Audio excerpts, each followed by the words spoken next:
Welcome, dear seekers of wisdom. Today we embark on a profound journey into one of life's most paradoxically transformative concepts, the power of non-attachment. This might sound counterintuitive at first. In a world that constantly urges us to care more, want more, and chase more success, happiness, and security, how could stopping care lead to a naturally flowing life? Yet this is precisely what the ancient traditions of Buddhism and Stoicism have been teaching for millennia. They both point toward a fundamental truth that, when understood and embodied, can transform our entire experience of existence. Today we'll explore this paradox, understand its deeper meaning, and discover how applying this wisdom can create a life of remarkable peace, fulfillment, and authentic flow. The paradox of caring and non-caring. Let's begin with examining this seeming contradiction. When we hear "stop caring," it might initially sound like apathy, indifference, or withdrawal from life. Nothing could be further from the truth. The kind of not caring we're exploring isn't about becoming cold or insensitive to life. Instead, it's about understanding the difference between intelligent care and destructive attachment. Think about how you currently relate to outcomes in your life. You care about your career, your relationships, your health, your financial security.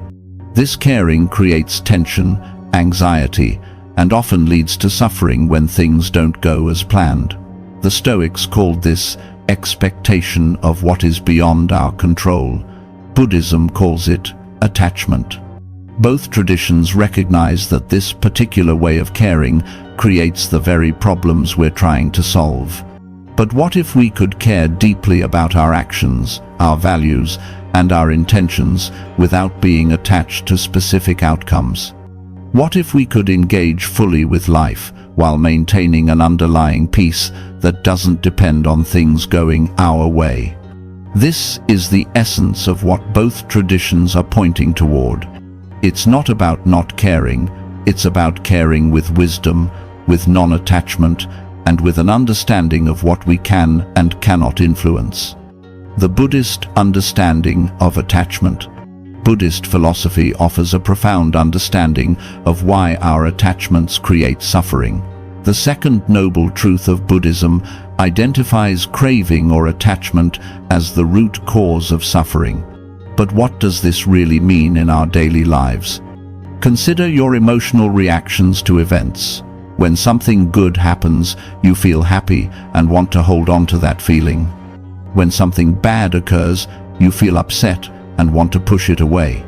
This constant pushing and pulling creates what Buddhism calls the spinning wheel of suffering, an endless cycle where we alternate between attachment and aversion. The Buddha taught that all phenomena are in constant flux. Nothing remains the same from moment to moment. Yet our minds try to freeze these moments, to make the good experiences permanent and to eliminate the difficult ones. This is where the suffering arises, not from the events themselves, but from our resistance to the natural flow of life. When we stop clinging to specific outcomes, when we stop making our happiness dependent on things being just so, we begin to experience what the Buddhists call suchness, the world as it actually is, without our mental projections and desires overlaid upon it. This doesn't mean becoming passive or indifferent to life. In fact, it's quite the opposite. When we're not expending enormous amounts of mental energy trying to control outcomes, we become much more present, responsive, and effective in our actions. We engage with life from a place of clarity rather than desperation. The Stoic perspective on what we can control. The Stoic philosophers, particularly Epictetus, Marcus Aurelius, and Seneca, offered a complementary understanding. Epictetus famously taught the fundamental Stoic principle: some things are within our control and some things are not. What is within our control? Our judgments, our attitudes, our responses to events, our choices, our actions, our character development. What is not within our control? Other people's actions, our health to some extent, external events, the weather, the economy, natural disasters, and ultimately, death. The problem arises when we spend our energy trying to control what isn't controllable. This creates frustration, anxiety, and a sense of helplessness. The Stoics recognized that all suffering comes from caring about things that are ultimately beyond our influence. But the Stoics weren't advocating for apathy. They believed in virtue, in taking action, in contributing to society, and in being excellent human beings. The key difference was in the quality of care. They cared deeply about their responses, their character, and their actions, but they didn't attach their peace of mind to external outcomes. Marcus Aurelius wrote, "You have power over your mind, not outside events."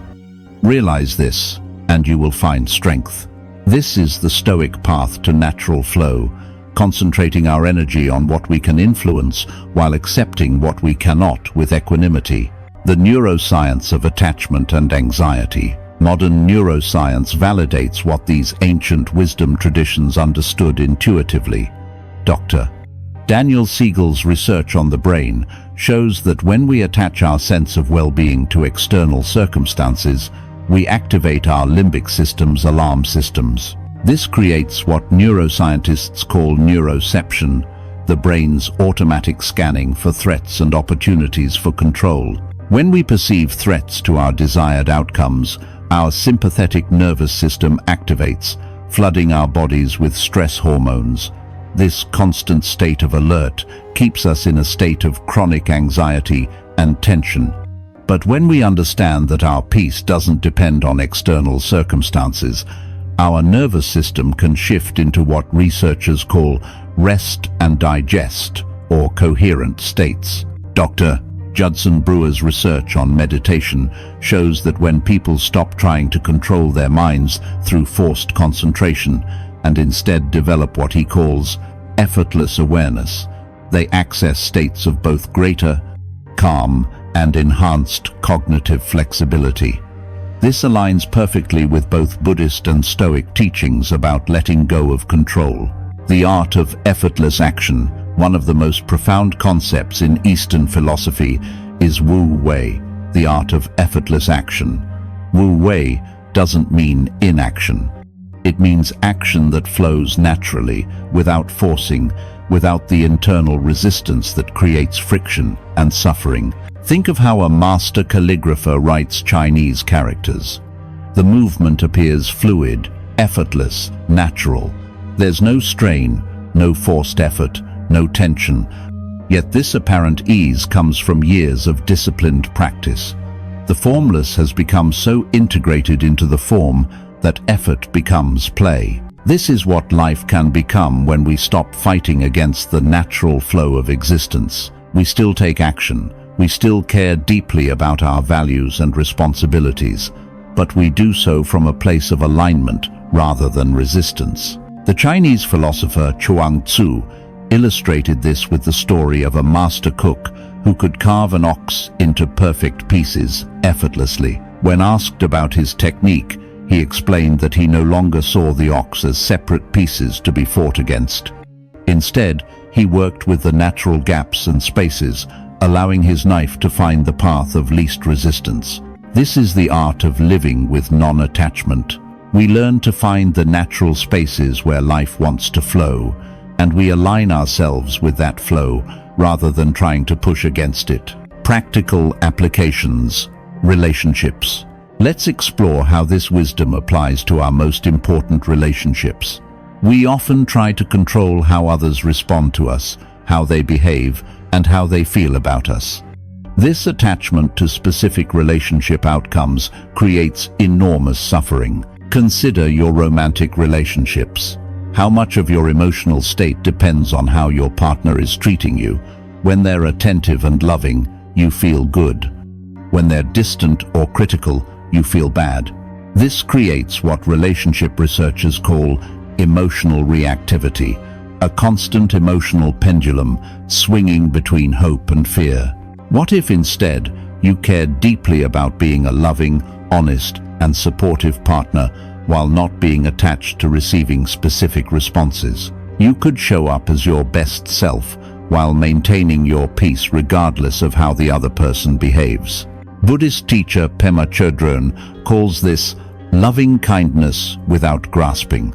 You offer love freely without demanding it be returned in particular ways. This creates the space for genuine intimacy to develop, not because you're trying to control it, but because you're creating optimal conditions for it to emerge naturally. In friendships, family relationships, and professional connections, this principle applies equally. When we stop trying to manage others' emotions and behaviors, we often find that those relationships become more authentic and fulfilling, not less so. Career and success through non-attachment. Our work lives provide another rich area for applying this wisdom. We often attach our self-worth, identity, and sense of security to professional outcomes. This creates anxiety about performance, fear of failure, and often leads to strategies that are ultimately counterproductive. Consider the high-performing professional who is constantly anxious about their next promotion, their boss's approval, or their colleagues' opinions. This anxiety often leads to overwork, people-pleasing, or political maneuvering behaviors that may provide short-term gains but undermine long-term fulfillment and authentic success. What if, instead, you cared deeply about the quality of your work, your integrity, and your contribution to your organization or field, while maintaining peace about specific outcomes? You could pursue excellence while not being attached to recognition or advancement. This often leads to better performance because you're not operating from fear or desperation. The Stoic Emperor Marcus Aurelius, who led the Roman Empire during its most challenging times, wrote about approaching work as a service to something larger than ourselves while maintaining detachment from results. He saw his role not as seeking personal glory, but as fulfilling his responsibility to the common good. This doesn't mean we shouldn't have goals or ambitions. It means we can pursue those ambitions from a place of choice rather than compulsion, from inspiration rather than fear, and from service rather than ego-driven need. Health and the body-mind connection. Our physical health is another area where attachment can create unnecessary suffering. We often try to control aspects of our health that are ultimately beyond our complete influence, while neglecting factors that are within our control. Consider the anxiety many people experience around aging, illness, or physical limitations. This anxiety often leads to behaviors that are actually counterproductive to health: excessive stress, perfectionism, or denial of natural processes. Buddhist philosophy teaches that our bodies are not our true identity. They're temporary vessels that we should care for skillfully, but not cling to.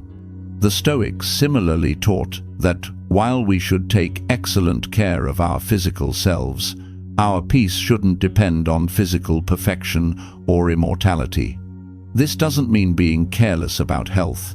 It means approaching health from a place of wisdom rather than fear. We can take excellent care of our bodies through good nutrition, exercise, sleep, and medical care, while accepting that some aspects of our physical experience are not entirely within our control. This creates a paradoxical effect. When we stop being anxious about health outcomes, we often make better health decisions because our choices come from wisdom rather than fear. We also experience less suffering around aging and illness when we understand them as natural processes rather than personal failures. Financial security and material attachments. Money and material security represent some of our strongest attachments. These attachments create enormous anxiety and often lead to decision-making that is ultimately counterproductive.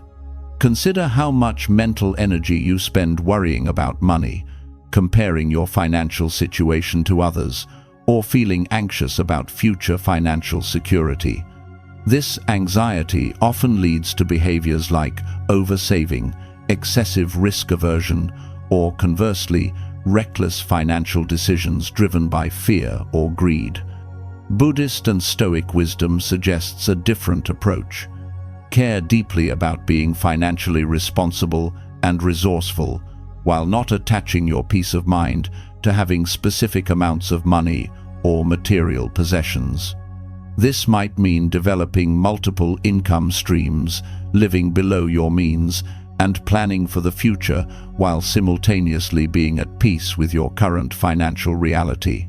It means being generous when appropriate without becoming attached to receiving specific financial returns.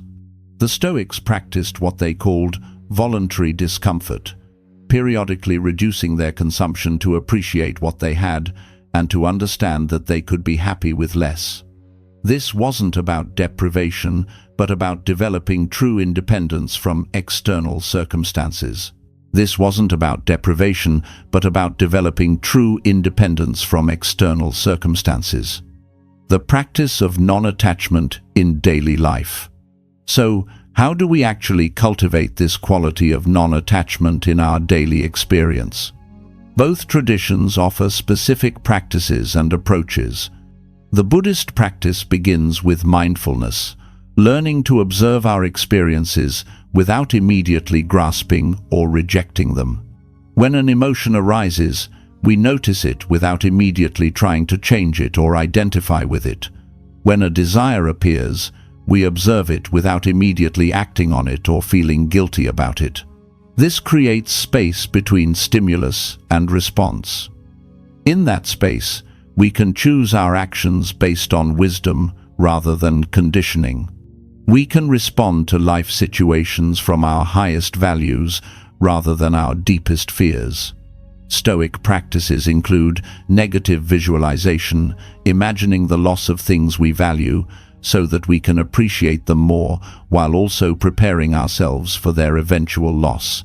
They practiced examining their judgments and questioning whether their emotional reactions served their highest values. Both traditions emphasize the importance of regular reflection, meditation, and study. They understand that non-attachment isn't a one-time realization, but a cultivated quality that deepens over time through consistent practice. Common misunderstandings.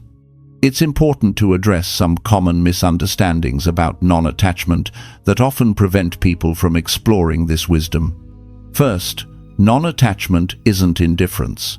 You can care deeply about causes, relationships, and values while not being attached to specific outcomes.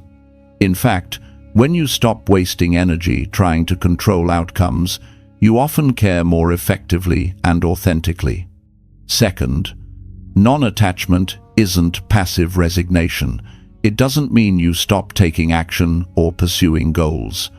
Instead, you pursue them from a different quality of consciousness, one that is more present, responsive, and aligned with your deepest values.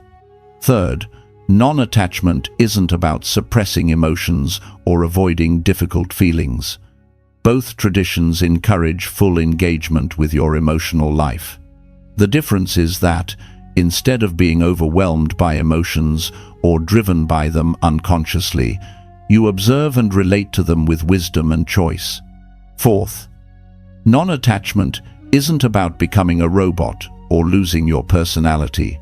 The most detached people often appear more authentic and spontaneous because they're not constantly performing for others or trying to manage their image.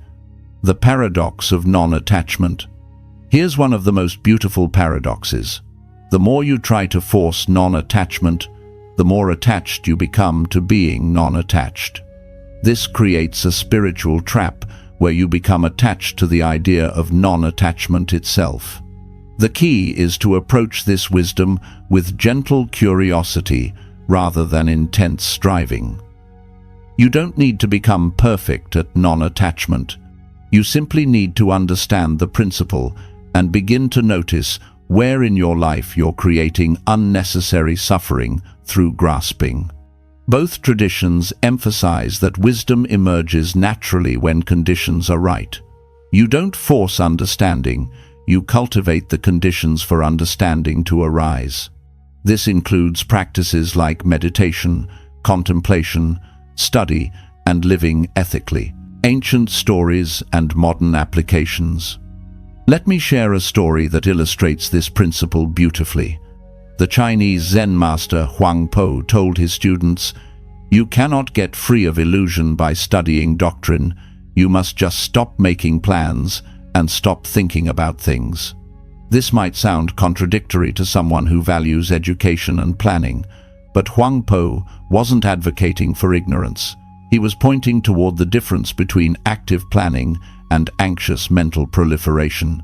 When you plan from a place of attachment, you're often trying to control outcomes that are ultimately beyond your influence. This creates anxiety and often leads to strategies that are defensive rather than creative. But when you plan from a place of clarity about what you can and cannot control, your plans become more realistic and flexible. The Roman emperor and Stoic philosopher Marcus Aurelius provides another example. He once wrote, "When you arise in the morning, consider what a precious privilege it is to be alive, to breathe, to think, to enjoy, to love.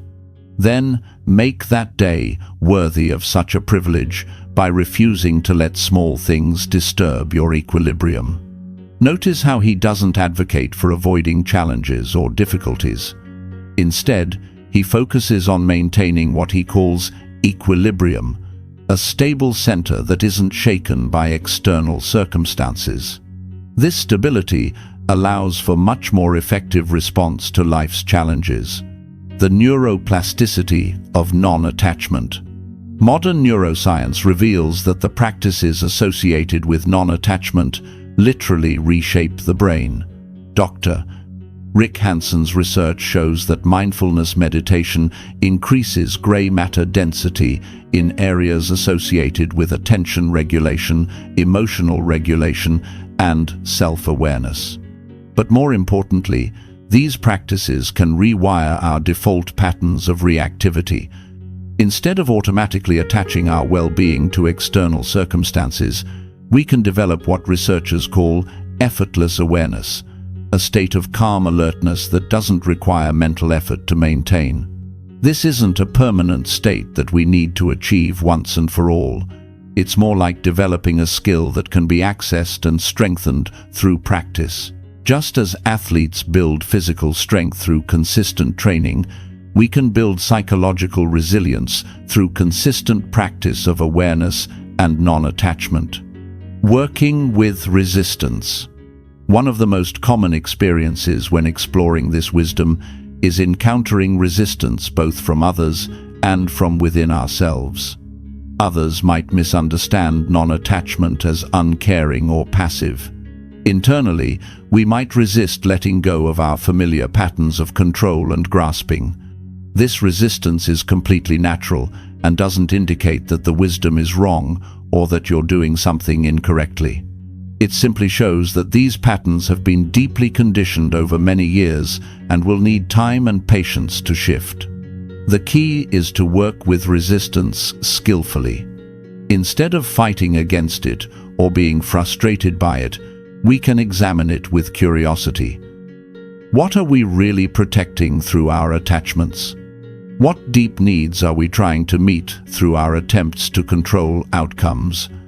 Often, we discover that our attachments stem from very understandable human needs for security, love, meaning, and connection. The wisdom isn't about rejecting these needs, but about finding more skillful ways to meet them. Integration into daily practice. So, how do we bring this wisdom into our daily lives in practical ways?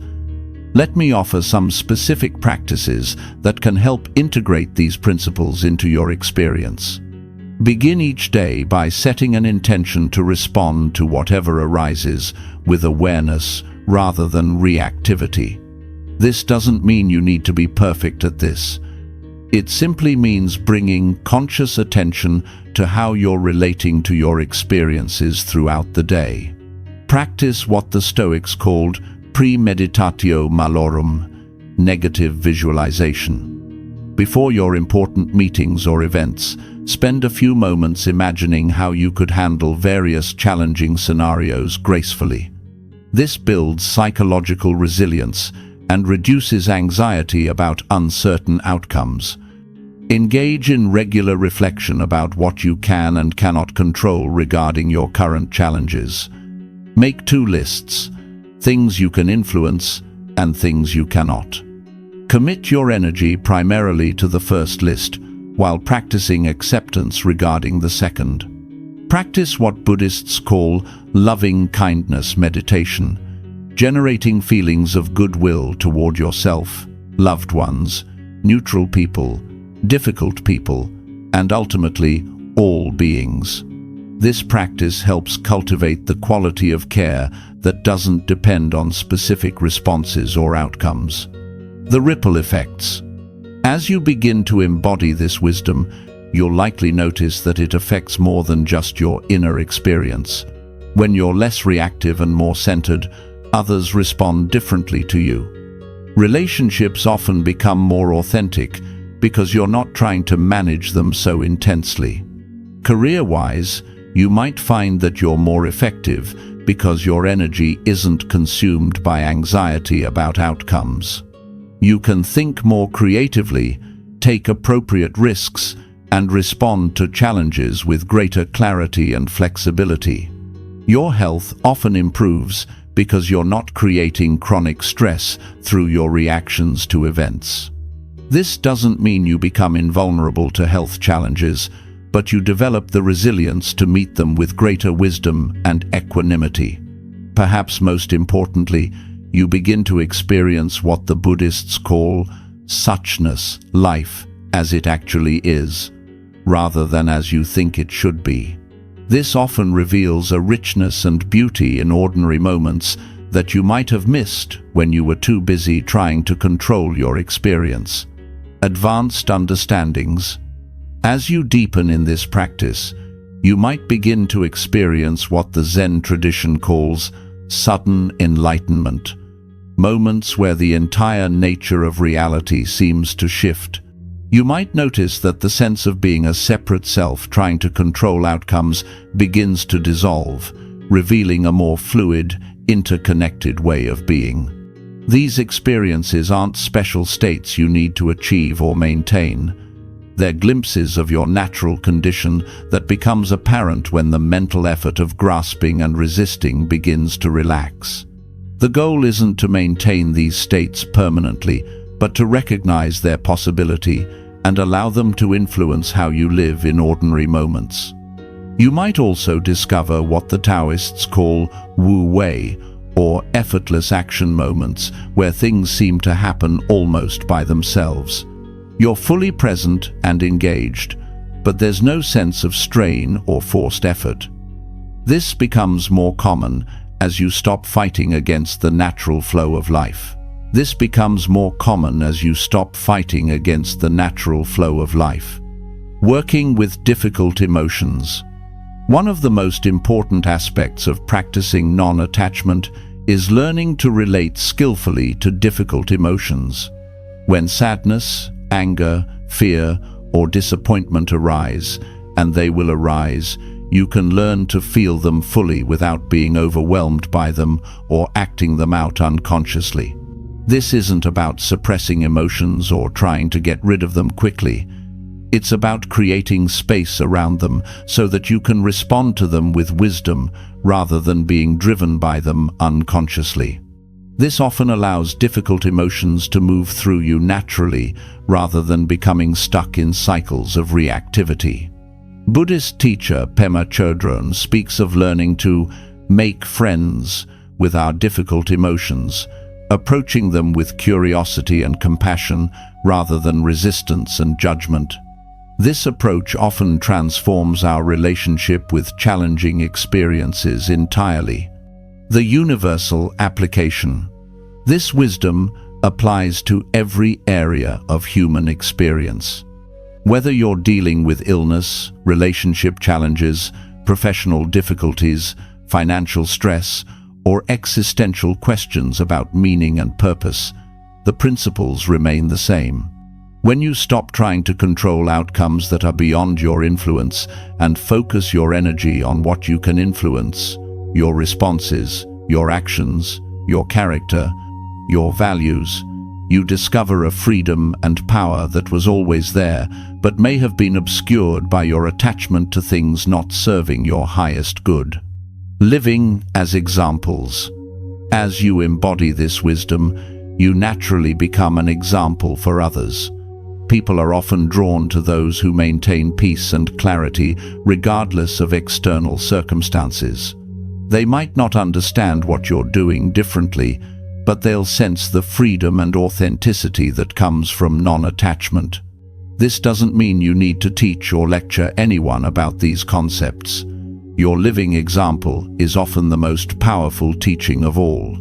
Others will naturally begin to ask questions about how you seem to handle stress so gracefully, how you maintain such authentic relationships, or how you pursue goals without appearing driven by anxiety. Conclusion. The flowering of authentic life. As we conclude our exploration, it's important to remember that non-attachment isn't a destination to arrive at, but a quality to cultivate. Even after years of practice, you'll likely continue to discover new areas where you're creating unnecessary suffering through grasping and resistance. This is not a problem to be solved, but a mystery to be lived. Life is incredibly complex and unpredictable. The wisdom traditions aren't suggesting that we become passive or indifferent to this complexity. Instead, they're pointing toward a way of engaging with life that allows for both deep care and deep peace. The paradox is that when you stop trying so hard to force life to be a certain way, life often flows more naturally. When you stop grasping so tightly to outcomes, you often achieve what you're seeking more effectively. When you stop fighting against the reality of uncertainty and impermanence, you often discover a stability and security that was never dependent on external circumstances in the first place. This is what both Buddhist and Stoic wisdom point toward: the possibility of living with both great care and great freedom. You can love deeply without clinging, work passionately without attachment to results, care profoundly about justice while remaining at peace with the pace of change, and maintain hope while accepting uncertainty. The flow of life, when not resisted by the force of grasping and attachment, becomes not just bearable, but beautiful. Every moment, even the difficult ones, becomes an opportunity for deepening wisdom, expanding compassion, and discovering the profound peace that is always available, but often obscured by our attempts to control what we cannot control. As you integrate these principles into your daily life, remember that this is not about achieving perfection, but about creating space for wisdom to emerge. Be patient with yourself. Approach the practice with curiosity rather than judgment, and trust that the natural flow of life, when not resisted by desperate attempts to control it, will guide you toward your highest potential for both fulfillment and service. The journey of non-attachment is ultimately the journey from separation to connection, from anxiety to peace, from reactivity to responsiveness, and from the illusion of control to the reality of interdependence. It's the journey home to what you have always been, a human being capable of both deep engagement with life and deep peace within it. In this realization, life begins to flow not because you've made it flow, but because you've stopped creating the obstructions that were preventing it from flowing naturally.